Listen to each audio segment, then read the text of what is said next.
आज की अपनी इस क्लास में हम लोग पढ़ेंगे सिंटैक्स। सिंटैक्स होता क्या है? तो आप लोग जनरली सिंटैक्स को एक नाम से जानते हैं, and that is called subject verb agreement. Agreement क्या कहते हैं इसको सर? Subject verb agreement.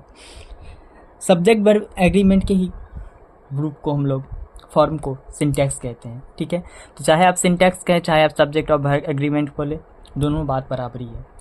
तो सबसे पहले हमें ये समझना होगा कि ये सिंटैक्स होता क्या है आखिरकार। सिंटैक्स या जिसे हम लोग सब्जेक्ट वर्ब एग्रीमेंट कहते हैं वो होता क्या है? तो सिंटैक्स को समझना चाहिए तो it is the study of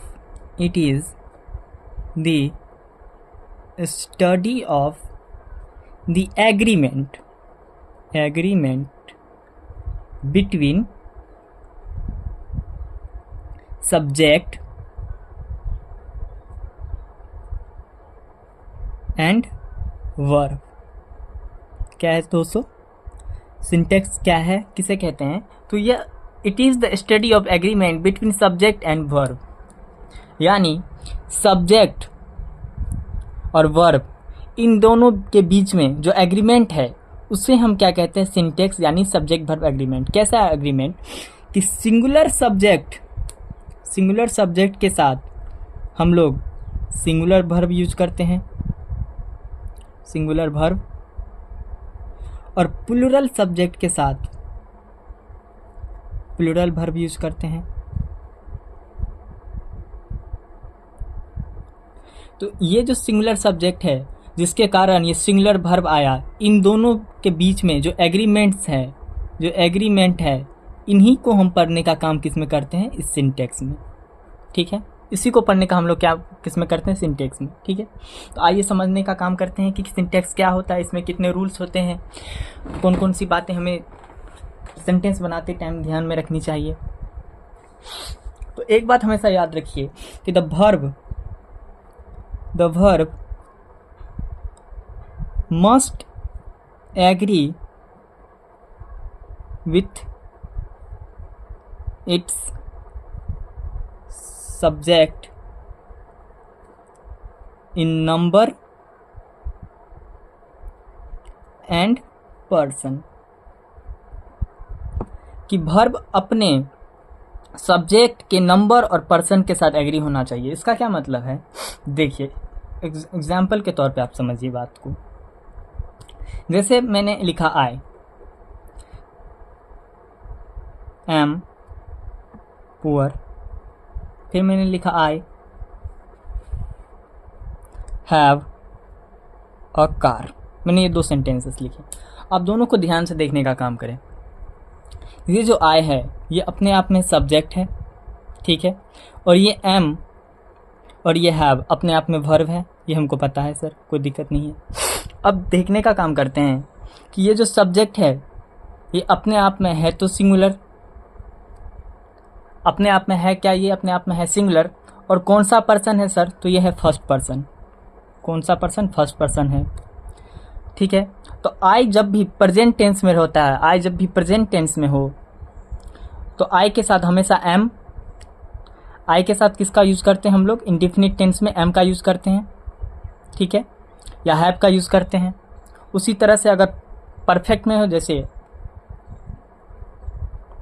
I have played a game, मैंने एक कोई गेम खेला। अब अगर आप ध्यान से देखें तो हमें एक बात पता है कि सर जो हैव है वो अपने आप में प्लूरल वर्ब लेता है, लेकिन ये अपने आप में क्या है सर? आई को अगर ध्यान से देखने का काम करें तो ये अपने आप में है सिंगुलर। तो इन दोनों के बीच का ही हमें रिलेशन जब पढ़ना पड़ेगा, इन दोनों के बीच के बारे में जब हमें अच्छे से ज्ञान करना पड़ेगा, प्राप्त करना पड़ेगा, जिससे हम लोग सेंटेंस बनाते समय एरर ना मार्क कर पाए, एरर ना बना सके। तो इसी चीज़ को हम लोग सब्जेक्ट वर्ब एग्रीमेंट या सिंटैक्स कहते हैं। तो यही हमें पढ़ना है कि सब्जेक्ट अगर सिंगुलर हो या सिंगुलर हो, मतलब कौन सा नंबर हो, सब्जेक्ट का कौन सा नंबर हो। नंबर का मतलब है कि सिंगुलर या प्लूरल, और पर्सन्स का मतलब होता है कि वो फर्स्ट पर्सन में है या सेकेंड पर्सन में है या थर्ड पर्सन में है। तो ये first person, second person, third person, जो ये पर्सन है और नंबर सिंगुलर या प्लूरल, ये अपने वर्ब के साथ एग्री होना चाहिए। जैसे आई है तो आई के साथ एम लगता है, एग्री है, ठीक है। और आई के साथ हैव लगता है। अगर हम इस हैव के जगह पे यहाँ पे हैज़ लिखेंगे तो ये अपने आप में गलत हो जाएगा। तो इसीलिए मैंने यहाँ पे लिखा है कि the verb must agree with its subject in number and person. Verb अपने सब्जेक्ट के साथ उसके नंबर और पर्सन दोनों के साथ एग्री होना चाहिए। ठीक है, इस बात को समझने में कोई भी दिक्कत नहीं होनी चाहिए। अगर हो तो आप लोग कमेंट करिएगा। ठीक है, कोई दिक्कत नहीं। नोट ए लिखिए, आप लोग नोट ए लिखिए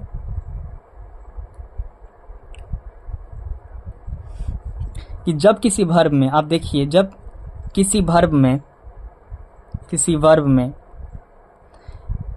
एस या ई एस लगा देते हैं, जब किसी वर्ब में एस या ई एस लगा देते हैं तो वह वर्ब सिंगुलर हो जाता है। कैसा हो जाता है सर? सिंगुलर हो जाता है। ठीक है, और वहीं जब किसी नाउन में एस या ई एस जोड़ देते हैं, जनरली जब किसी नाउन में एस या ई एस जोड़ देते हैं तो वह प्लूरल हो जाता है, प्लूरल हो जाता है। ठीक है, तो वो प्लूरल नाउन हो जाता है। ठीक है, यहाँ तक समझने में कोई दिक्कत नहीं। आपको मैं एक एग्जांपल दे रहा हूँ और तब आप इस चीज़ को समझने का काम करें। जैसे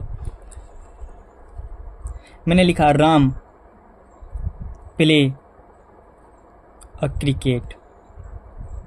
ठीक है, आपने देखा सेंटेंस लिखा है राम प्ले अ क्रिकेट।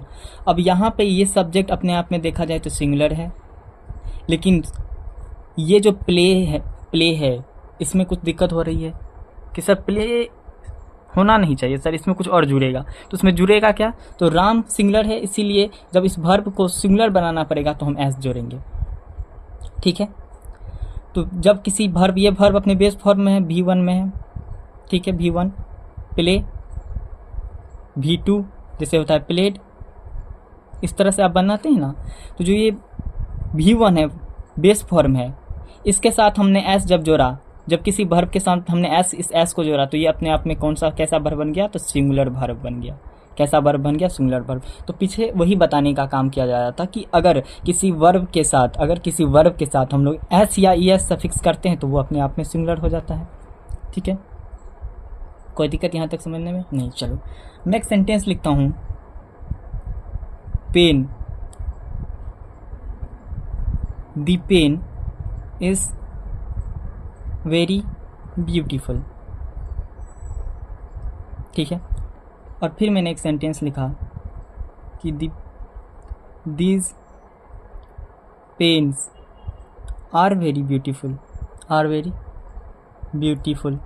अब आप इन दोनों सेंटेंसेस को देखें तो पहला में ये सेंटेंस में पेन जो है अपने आप में सिंगुलर है, सिंगुलर नाउन है, इसके साथ कोई भी एस या एस नहीं जुड़ा है, तो ये अपने आप में सिंगुलर वर्ब ले रहा है। लेकिन जब हम इस सेंटेंस को देखते हैं तो इसमें हमने इस पेन के साथ इस एस को जोड़ के इसे प्लूरल बना दिया, और प्लूरल होने के कारण ही यहाँ पे ये कौन सा वर्ब आ गया? Plural verb. तो यही मैंने बताया था कि अगर नाउन के साथ हम लोग नाउन के साथ एस या एस जोड़ते हैं तो वो अपने आप में क्या बन जाता है? प्लूरल। ठीक है, कोई दिक्कत यहाँ तक समझने में? इन दो बातों को समझने में कोई दिक्कत नहीं होनी चाहिए। आप इन दोनों बातों को नोट डाउन कर सकते हैं। ठीक है, हाँ, कोई दिक्कत यहाँ तक समझने में नहीं। चलिए,